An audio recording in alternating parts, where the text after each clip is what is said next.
and chords previously unheard of in rock and roll music, including the flat 7. The flat 6 is what I refer to as my rock hard abs. Hello everyone, I'm Jordan Prince, and this is The Moment. In this series, I spotlight moments in music history that leave a lasting impression with the listener, and I try to figure out how they did it. Today I want to look at this song. A little bit of Monica in my life, a little bit of Erica by my side, a little bit of Rita's all I need, a little bit of Tina's what I see. Okay, but hear me out. Hear me out on this song. Is it groovy? Check. Is it catchy? Double check. Is it a guilty pleasure? I don't even feel guilty about it. But actually, I meant this song. Help! I need somebody. Help! Not just anybody. Help! You know I need someone. Help! Okay, now I know that this band is pretty underground, and a lot of you won't know who they are without a massive amount of Googling because you're not an indie music harvester like myself. But don't worry. I'm going to help you understand just exactly who the Beatles are, okay? Here's a little breakdown. Number one, they had an enormous amount of number one hit singles and albums. Number two of them are no longer alive. Number three of them are much more attractive than Ringo. And number four, the Fab Four. That's right, it's the Beatles. The Beatles began as club entertainers and ended as cultural gurus. Iconic representatives of the 60s as an era of political protest and experimental lifestyles. They began as skiffle performers, that's right, that's a real word, who covered rock and roll songs from other artists. And they ended as composers of full-length statement albums, full of exotic instrumental sounds, allusions to psychedelic experiences, political messages, and parodies of old-fashioned pop songs. After 1964, they gave very few public performances. I don't know if you've seen the Ron Howard documentary about them, but I think you can figure out why. They couldn't swim through all the panties being thrown on stage. Instead, they retreated to the recording studio. This is where they increasingly drew upon technological innovations and artsy-fartsy instrumental arrangements, not to mention bottomless barrels of drugs.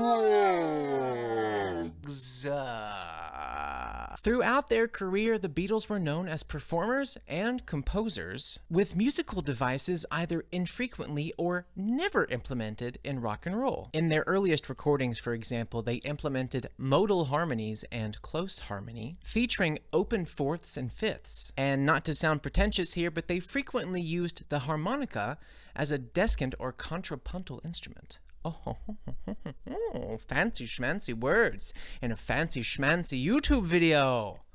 Oh, you get more than your money's worth here. It's free. You're watching this for free. Until the mid-1960s, in fact, they covered songs created by others, even as they increasingly performed their own original work. By 1965, they'd begun experimenting with shifting meters, descending bass lines, stepwise harmonic progression, and chords previously unheard of in rock and roll music, including the flat 7. The flat 6 is what I refer to as my rock hard abs. It's a crime to look this good. Later, they introduced both classical and Indian instruments. They experimented with sound effects of all kinds, and they employed nostalgic, political, and psychedelic lyrics of innovative kinds. At the same time, they continued to borrow sounds originally associated with skiffle, doo-wop, and rock and roll, as well as a host of other pop styles. Not you, Harry Styles. Not you, Harry Styles. Rubber Soul is often marked as the turning point in the Beatles' career. The moment, if you will, where they transcended the pop confinement of Beatlemania and became serious artists. But the first steps toward that independence actually came a few months before on Rubber Soul's predecessor, Help! Help is a soundtrack of sorts to the Beatles' second movie, and their first real exploration outside pop's stifling limitations. So the album Help as a whole is kind of a turning point for the Beatles' career. That's why today's Moment episode is about this moment in their career as opposed to one moment in one song. The title track is an impassioned plea from John Lennon as he sank under the weight of Beatlemania, and a sign of the more personal direction that his songwriting would take later in his career. The song Yesterday is a loving, nostalgic nod to the past from Paul McCartney. He would dip into this sort of misty sentimentality throughout his career. Help also marks a significant step in Lennon and McCartney's independence from each other. Now, they had started writing separately early on, but on Help, the music actually began to reflect their different personalities. Help serves as the bridge between the first and the second part of the Beatles' career. Songs like You're Gonna Lose That Girl and Ticket to Ride are as equally rooted in the past as they are a sign of things to come. Outside influences like Bob Dylan inspired songs like You've Got to Hide Your Love Away, and the influence of country even eased its way into the mix. They played with many different influences and tried all kinds of techniques and styles. They always kept moving. So that's what I'd like to do today. I'd like to take a part of one song and perform it in 3 different ways. Now, this method can be good practice if you're trying to learn the basics of a genre outside of your normal standard practice. It might help you find appreciation for a genre that you don't pay much attention to, or it might just be a good test to strengthen your skills as a musician. I mean, what good is a basketball player if he doesn't practice shooting all around the court? Am I right? Am I right? Swish.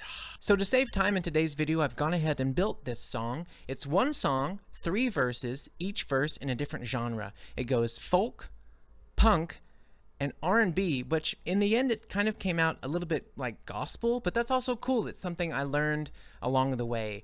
I'm going to show you what instruments I played as we listen to it. It's pretty crazy, and I really hope you like it. When I was young, I was told right from wrong, but that all changes when you grow. They had their ways of trying to break it down, but I learned everything too slow. With the paint chipping on the windowsill, I would lay wide awake on my bed until the weight of the night and the pressure inside could knock down my heavy lids. When I was young, I was told not to lie, but never how hard that would be. They'd slap my wrist or they'd look down on me, but I was happy in the story. I'm a tongue-twisting snake on the edge of my teeth. I'm an iceberg with thousands of mountains beneath, until the weight of the night and the pressure inside could knock down my heavy lids. As I got old, I was told how to work, but now with things that I really love. I've had my doubts and I still ain't quite sure. I guess I'll know when I've had enough.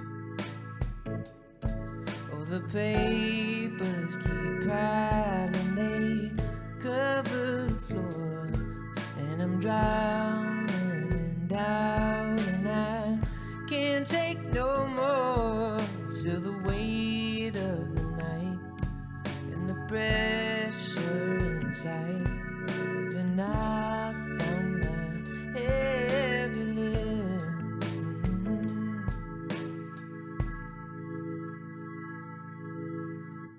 Over the 1960s as a whole, the Beatles were the dominating youth-centered pop act on the sales charts. They broke numerous sales and attendance records, many of which they have or had maintained for decades. And of course, they still continue to enjoy a canonized status unprecedented for musicians. Well, at least 2 of them do. Okay, is there another song from another artist with another special moment that you'd like to see me cover in this series? Well, just put it in the comments below. Make sure to hit subscribe, ring-a-ding-a-ling, that little bell. You know how YouTube works. Thank you so much for watching. Mwah.